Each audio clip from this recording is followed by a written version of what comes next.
Hey guys, सो आज हम देखने जा रहे हैं यूनिट्स एंड मेजरमेंट चैप्टर का थर्ड पार्ट। इस पार्ट की शुरुआत करेंगे हम accuracy, precision and uncertainties in measurement से।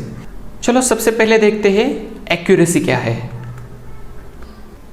एक्यूरेसी का एग्जैक्ट मतलब क्या है कि closeness of the measurement to the actual value. It means what कि यदि समझो हम टेम्परेचर मेजर करने जा रहे हैं और एक्चुअल टेम्परेचर है समझो 30 डिग्री और हमारा जो रीडिंग आ रहा है वो जितना नज़दीक आ रहा है 30 डिग्री के उतना हम उस मेजरमेंट को एक्यूरेट मेजरमेंट कहेंगे।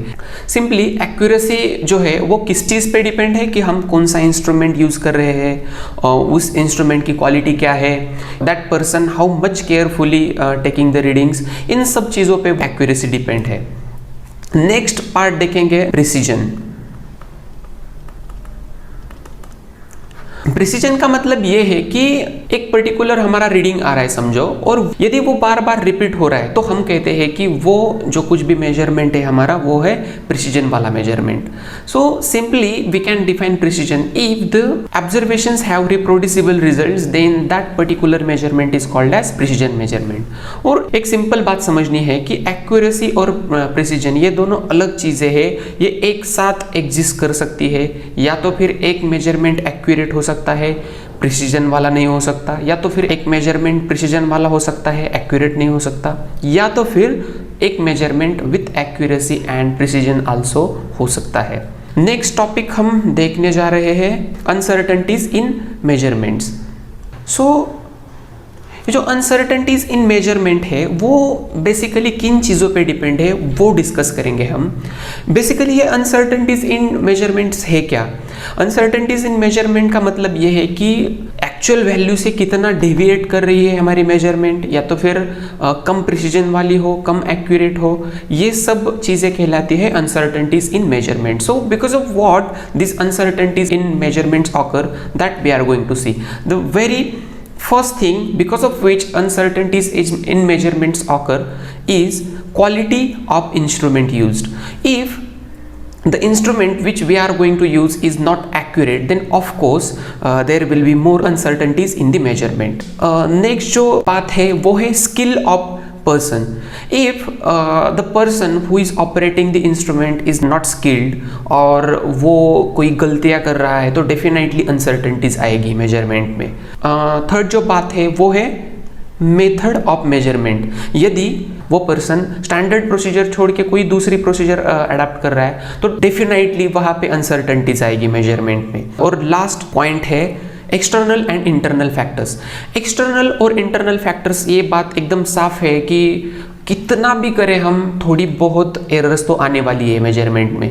ये किस पे डिपेंड करता है? समझो एक्सटर्नल टेम्परेचर बढ़ गया, विंटर के कंपैरिजन में समर में थोड़ा टेम्परेचर ज़्यादा होता है तो डेफिनेटली जो इंस्ट्रूमेंट्स यूज़ करते हैं हम वहाँ पे एरर्स आ सकती है। ये है एक्सटर्नल फैक्टर्स। और इंटरनल फैक्टर्स क्या कह सकते हैं कि वो जो पर्टिकुलर इंस्ट्रूमेंट है वो प्रॉपरली कैलिब्रेटेड नहीं है, या तो फिर अंदर ही कुछ गड़बड़ है, तो definitely there are going to become some uncertainties. So that is what about uncertainties in measurement. So हमारा नेक्स्ट टॉपिक है errors in measurements. Basically errors होती क्या है ये पहले जान लेते हैं हम। एरर्स का मतलब ये है कि deviation of the measured quantity from its actual value. इससे हमें एक बात समझ में आती है कि मेजर्ड वैल्यू है वो एक्चुअल वैल्यू से थोड़ी बहुत ज़्यादा हो सकती है या तो थोड़ी बहुत कम हो सकती है। इसका मतलब एरर जो है पॉजिटिव हो सकती है या तो फिर निगेटिव हो सकती है। समझो टेम्परेचर, एक्चुअल टेम्परेचर है T, हमारी मेजर टेम्परेचर है T मेजर्ड, और हमें पता करना है एरर। समझो एरर पता करनी है तो error is equal to T minus Tm। यदि हमारा एक्चुअल टेम्परेचर ज़्यादा है मेजर टेम्परेचर से तो डेफिनेटली एरर आएगी पॉजिटिव, और यदि एक्चुअल टेम्परेचर मेजर टेम्परेचर से कम है तो एरर आएगी निगेटिव। तो ये बोथ केसेस ऑकर कर सकते हैं एरर में। कहने का मतलब ये है कि एरर पॉजिटिव भी हो सकती है और निगेटिव भी हो सकती है। ओके, सो और एक बात मैं यहाँ पे मेंशन करना चाहता हूँ कि एरर जो है वो डेफिनेटली रहती है। ऐसा कोई भी इंस्ट्रूमेंट नहीं है दुनिया में कि जो पर्टिकुलर क्वांटिटी का एक्यूरेट मेजरमेंट कर सके, परफेक्ट मेजरमेंट कर सके, तो definitely some errors are going to remain in any measurement. So चलो देखते हैं कि कौन कौन से टाइप से एरर के। सो सबसे पहला जो टाइप है एरर का वो है systematic error. The systematic error can be defined as the error which is occurring not by chance but because of inaccuracy. So systematic error के sources कौन कौन से हैं ये देखते हैं हम। सबसे पहला source है instrument। So of course instrument ही यदि खराब होगा तो डेफिनेटली वहां पे एरर आनी ही आनी है। इसका मतलब क्या है कि if instrument itself having some errors, तो errors will definitely come in the measurement. So that is the first source of systematic error. Second source है इम्परफेक्शन इन मेजरमेंट टेक्निक और imperfection in experiment technique. So यदि कोई standard procedure छोड़ के कोई different तरीका हम अपना रहे हैं वो पर्टिकुलर वैल्यू मेजर करने के लिए, तो डेफिनेटली वहाँ पे एरर आनी ही आनी है। नेक्स्ट जो रीज़न है सिस्टमैटिक एरर का वो है पर्सनल रीज़न। यदि कोई पर्सन स्किल्ड नहीं है या तो फिर वो केयरफुली इंस्ट्रूमेंट हैंडल नहीं कर रहा है या तो फिर उसका ध्यान नहीं है, उसकी वजह से कुछ एरर आ सकती है, उस टाइप की एरर को हम कह सकते हैं systematic error causing because of personal error. Okay, so next बात हम देखने जा रहे हैं कि मिनिमाइजेशन कैसे कर सकते हैं हम सिस्टमैटिक एरर का। ये बात तो पक्की है कि सिस्टमैटिक एरर टोटली हम इलिमिनेट नहीं कर सकते, वो रहनी ही रहनी है, लेकिन उसको हम मिनिमाइज डेफिनेटली कर सकते हैं। तो यहाँ पे भी तीन तरीके हैं। पहला तरीका है कि करेक्ट और कैलिब्रेटेड इंस्ट्रूमेंट यूज़ करो। दूसरा तरीका ये है कि प्रॉपर प्रोसीजर फॉलो करो। तीसरा तरीका है पर्सनल एरर रिमूव करो। तो डेफिनेटली ये तीन तरीके से हम सिस्टमैटिक एरर मिनिमाइज कर सकते हैं। So I hope guys you are clear with this systematic error. Next type of error है random error. Okay, random error का मतलब है कि ऐसी एरर जो हमारे मेजरमेंट में आनी ही आनी है, उस एरर को हम मिनिमाइज डेफिनेटली कर सकते हैं। क्या कर सकते हैं, समझो हमारे पास नंबर ऑफ ऑब्जर्वेशंस है A1, A2, A3 up to AN. These are suppose observations we are having and we need to minimize the error. Suppose ये जो observations है वो है area of one plot की observations। तो ये एरर हम कम कैसे कर सकते हैं, हम इसका मीन ले सकते हैं। Mean of it, mean is equal to A1 plus A2 plus dot dot dot up to AN upon N. This is nothing but the mean, and if we take this mean, that mean will be most probable value of the physical quantity. So that is what about random error. Okay guys, so next topic है estimation of error. इस part में हम देखेंगे कि error को estimate कैसे कर सकते हैं। पहले ही मैंने एग्जांपल लिया था, समझो A1, A2, A3 dot dot dot up to AN. These are the suppose observations we have taken in experiment to find out what exactly error is present in these observations. क्या कर सकते हैं, सबसे पहले हम उसका निकालेंगे मीन। मीन को हम एवरेज भी बोलते हैं। एवरेज क्या होगा इसका, A1 plus A2 plus A3 plus dot dot dot up to AN and whole divided by number of observations, because n are the total number of observations, and what did we do, we added all the observations together, so that is what called as mean of the observation. So a mean is simply equal to summation I goes from 1 to n, and here it is I, and which is the most probable value of that particular physical quantity. Next part है absolute error. Absolute error क्या होती है कि हर एक observation में कुछ तो error होती है, वो कैसे फाइंड आउट कर सकते हैं, उसकी मेथड है। अब देखो, समझो A1, A2, A3, these are our observations up to AN, and what did we find, A mean of all these observations also we have found out. So absolute error in A1 is nothing but delta A1, which is equal to A mean minus A1। मेरे कहने का मतलब ये है कि A1 इस observation में थोड़ी बहुत एरर रहेंगी, वो कैसे फाइंड आउट कर सकते हैं हम? इस फॉर्मूले से A मीन से A1 माइनस करो, और ये जो 2 लाइंस मैंने दी है इसको कहते हैं मॉड, और इसका मतलब है कि always we are going to take positive value out of it, either it is coming negative और positive, we are going to take out positive value. Okay, so similarly absolute error in observation 2 is equal to A mean minus A2. ऐसे करके हम absolute error in nth observation निकाल सकते हैं. ये होगा A mean minus AN. So ये हो गई हमारी टोटल एब्सोल्यूट एरर्स. अब नेक्स्ट जो पार्ट है वो है मीन एब्सोल्यूट एरर.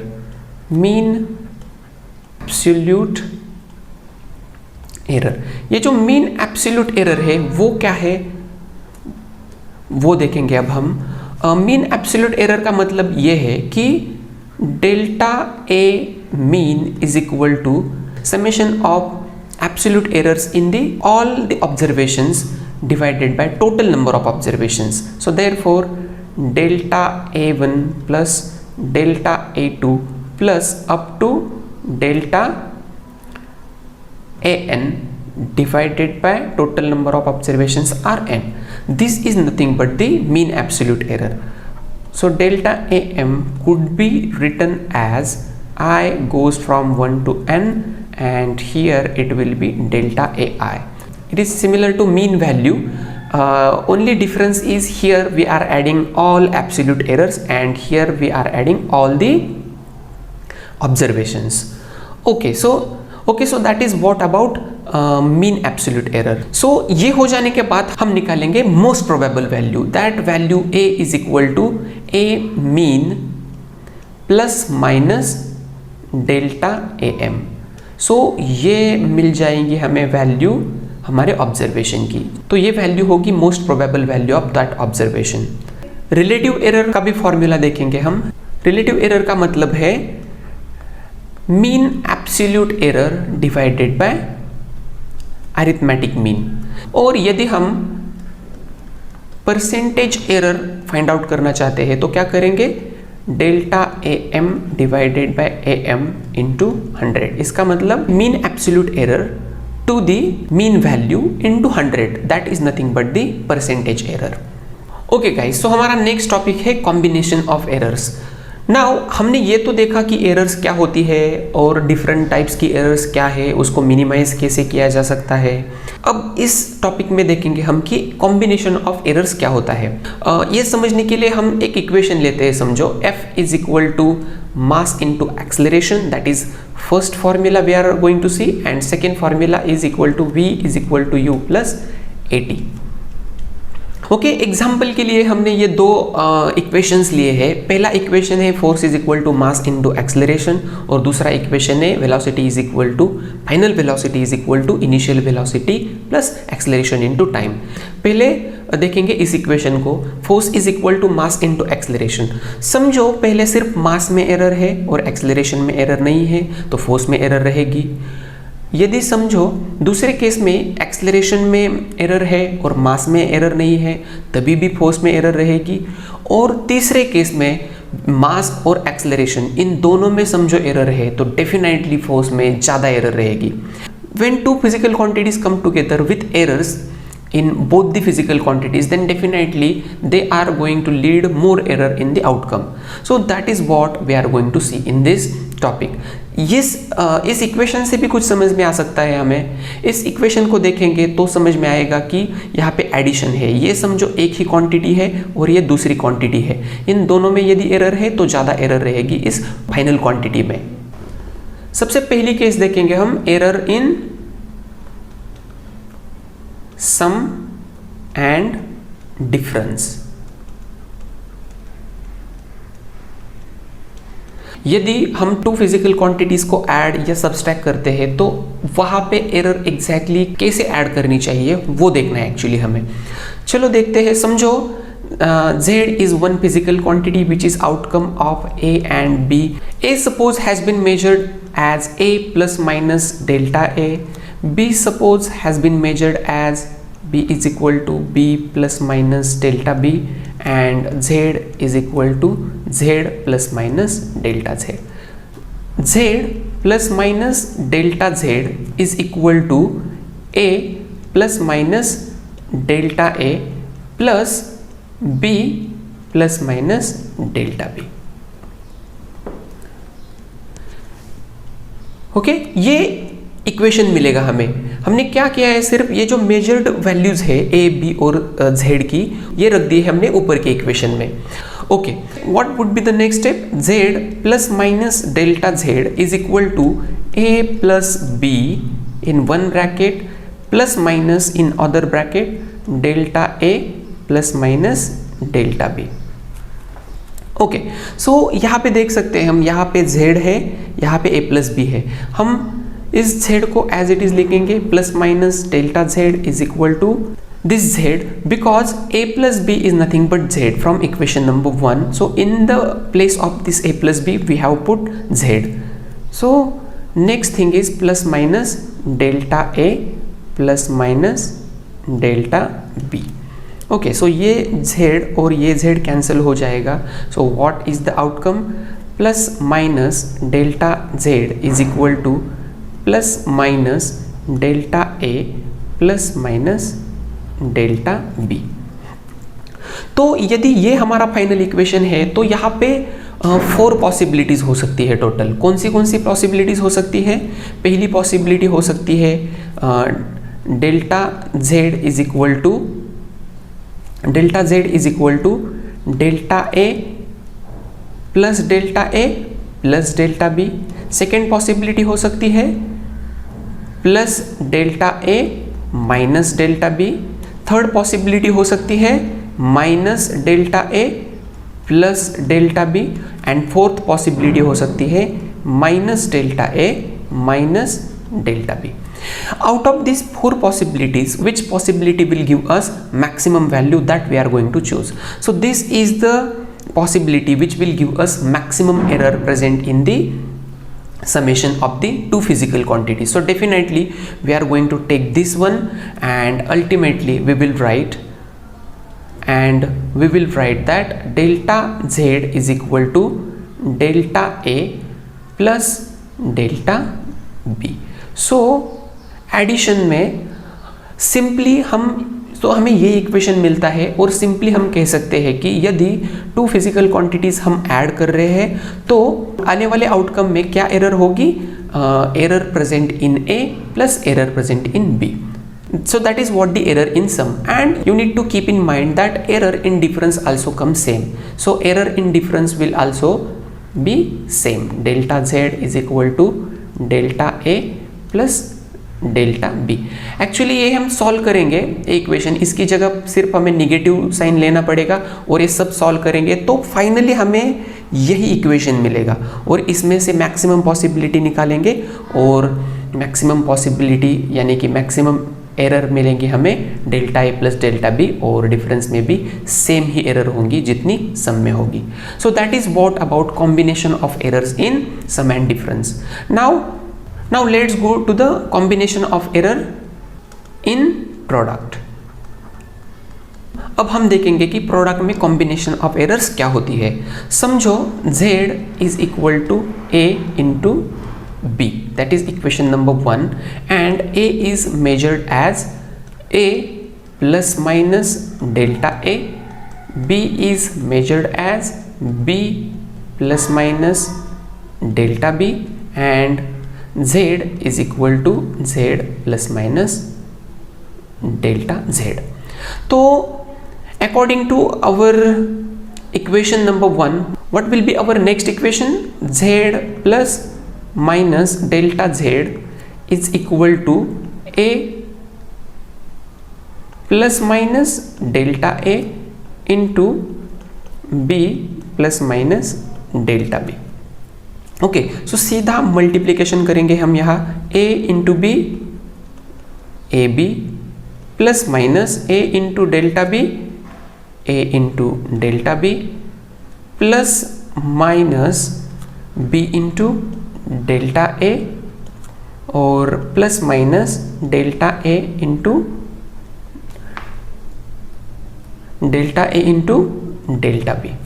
यहाँ पे एक टर्म मिल रही है हमें delta A into delta B, as delta A and delta b both are very small, so of course their product will be very small and we can neglect it. Okay, we can neglect it. So therefore equation will be ab plus minus a delta b plus minus b delta a. It is z plus minus delta z. The next step will be we are going to divide both the sides of this equation by z. So after dividing both the sides by z, what will come? Z plus minus delta z upon z is equal to ab upon z plus minus a delta b upon z plus minus b delta a upon z. Okay, so what is actually value of z? Since z is equal to ab, what we are going to put in the place of this z, we are going to put ab और ab. Okay, so क्या आएगा हमारा next equation?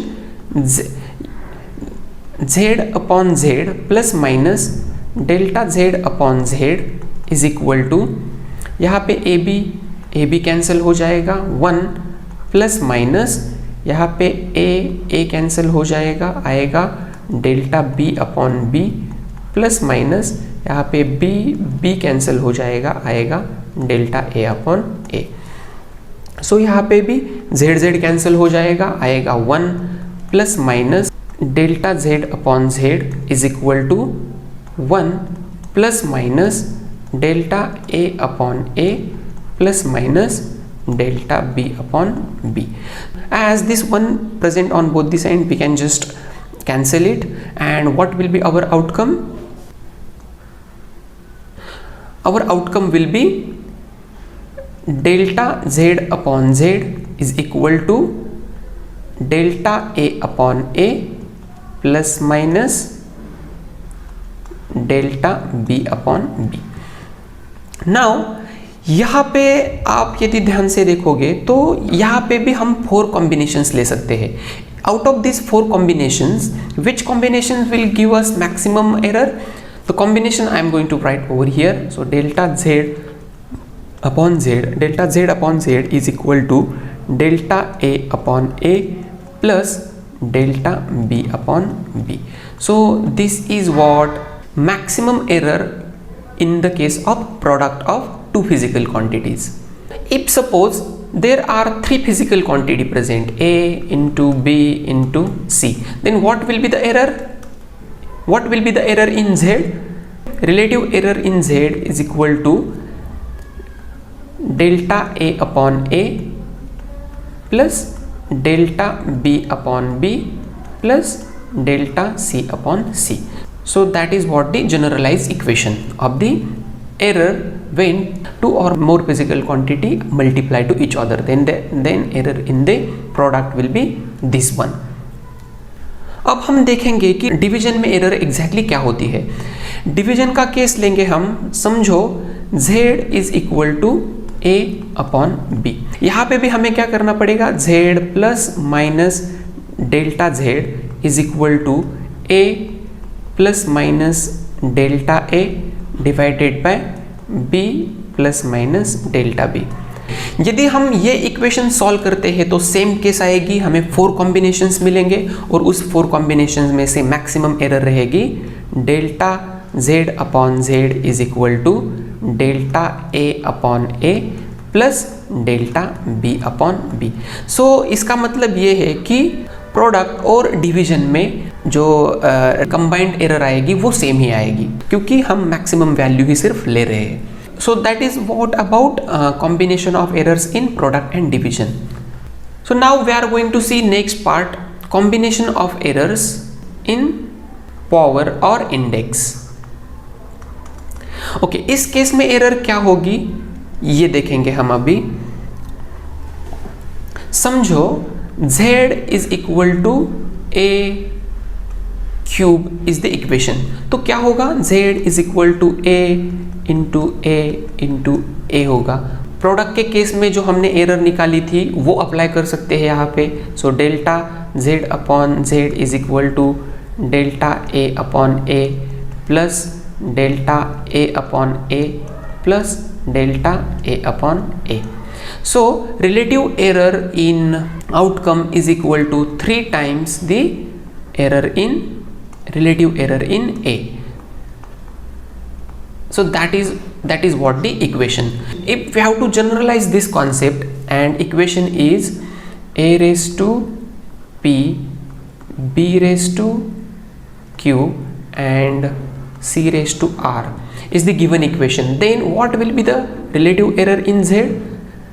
Relative error in Z is equal to P into delta A upon A plus Q into relative error in B plus R into relative error in C. That is what our generalized formula to find out error in the power or index. So that is what about combination of errors in the power or index. यहाँ पे actually हमने power, multiplication और division के cases साथ में लिए हैं, तो ये जनरलाइज फॉर्मूला बन जाता है। ये ही फॉर्मूला हमें ध्यान में रखना है, so that there will be each and everything covered in this formula only. So that is what about combination of errors. Let me take you to our next topic. Next topic is significant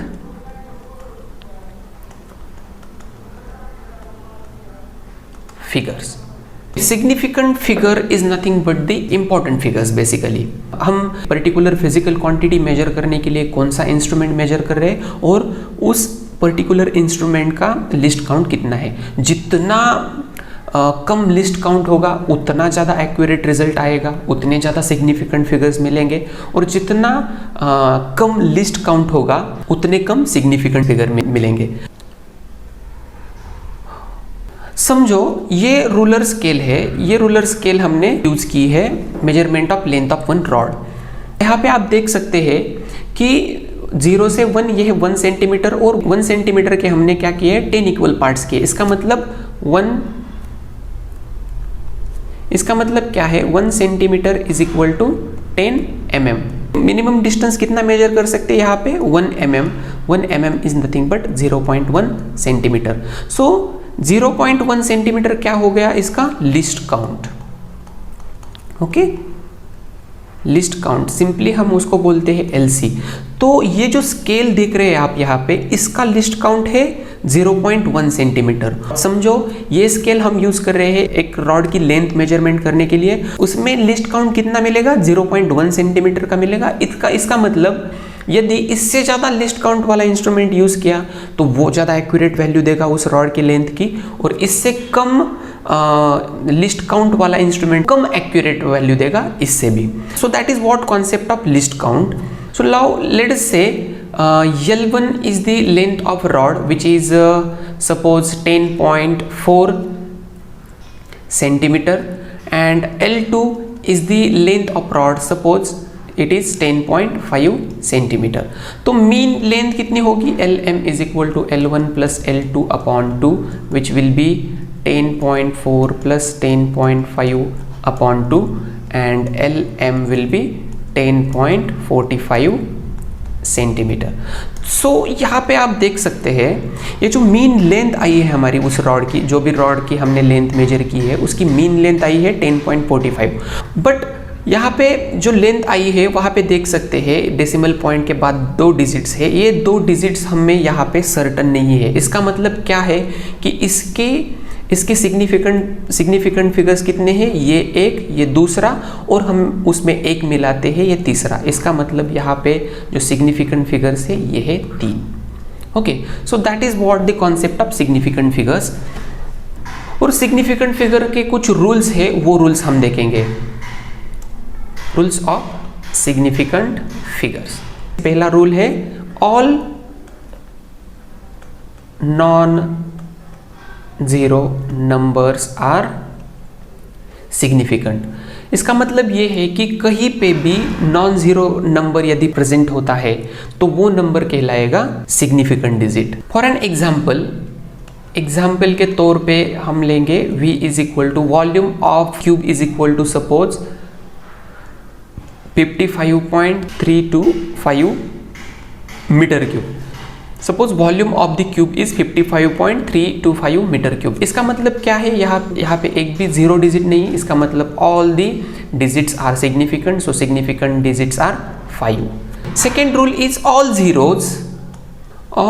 zeros between non zero numbers are significant. Example के तौर पे force is equal to 325.012 newton. तो ये zero जो है वो है in between this two non zero digits, that is why this zero is also significant and total significant digits are 1 2 3 4 5 and 6. So 6 is the number of total significant digits present over here in this case. Next rule is regarding zeros present on the left hand side of the decimal point and just write to the decimal point. For an example, let's take pressure is equal to 0.0253 Newton पर metre square. यहाँ पे आप देख सकते हैं ये zero जो है वो डेसिमल के लेफ्ट हैंड साइड को है, तो डेफिनेटली ये सिग्निफिकेंट नहीं है। और ये जो जीरो है which is present just right to our decimal point, that is why this zero is also not significant. So total number of significant figures over here are only this 3. So 3 is the number of significant figures present over here in this case.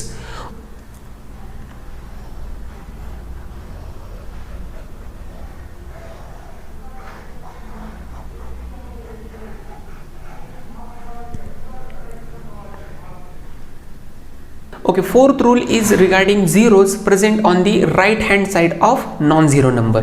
For an example, we take temperature is equal to 5.3200 degree Celsius. So these two zeros are present on the right hand side of this non-zero digits, that is why these two zeros are also significant. So the total number of significant present over here is 1 2 3 4 5 6. So 6 is the number of significant figures present in this case. Last case we are going to see, if we convert one unit into other unit of same physical quantity, then total number of significant figures are going to remain same. For an example, let's take 225 meter. 225 meter is equal to 22500 centimeter, which is also equal to 22500 millimeter. So it means what? Here the total number of significant figures are only 3. Here too total number of significants are 3, as these two zeros are not significant because we have converted this unit into another unit. Okay, so here also total number of significant figures are 3. So here are also these 3 zeros are not significant, only significant figures are these 2 2 and 5. So total number of significant figures present over here are also 3. So ये कॉन्सेप्ट है significant figures का. यहाँ पे थोड़ा confusion हो सकता है, इस वजह से एक और कॉन्सेप्ट है वो देखेंगे हम. उस कॉन्सेप्ट का नाम है ऑर्डर ऑफ मैग्नीट्यूड.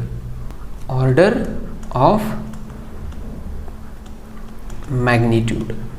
ये जो ऑर्डर ऑफ मैग्नीट्यूड होता है वो क्या होता है, एक समझो कौन सी भी फिजिकल क्वांटिटी हमने एक्सप्रेस कर दी है तो उसका जो एक्सप्रेशन है वो बदल के हमें फॉर्म में कर देना है a इंटू 10⁻n के. Okay, what is a over here? a is greater than और equal to 0.5 and a is less than 5 and n is any integer. Let's express this into order of magnitude. So what it will become? 1 2 3 4.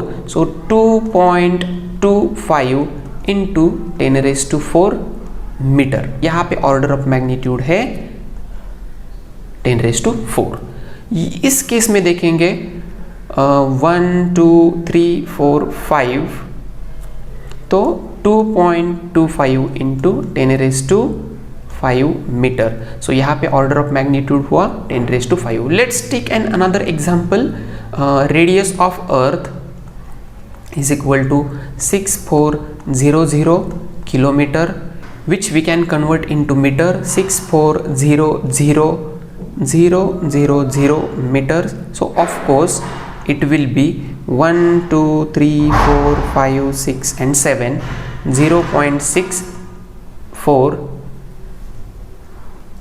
0.64 into 10⁵ metre. यहाँ पे 0.64 क्यों लिया? क्योंकि 0.64 ये 0.5 से बड़ा है, और यहाँ पे 2 क्यों लिया? क्योंकि ये 5 से कम है, which is comes between 0.5 and 5. So we want this number between 0.5 and 5. 0.5 होगा तो चलेगा, 5 नहीं होना चाहिए बस. So that is what about rules of significant figures. In this way guys, we are going to finish our third part of units and measurements. In next part we are going to see unsolved numericals of units and measurement chapter. If you have any doubt or any question in this lecture, please feel free to ask me the questions in comment section below. I will try to answer most of those. If you found these lectures useful, don't forget to subscribe this channel. See you in the next lecture.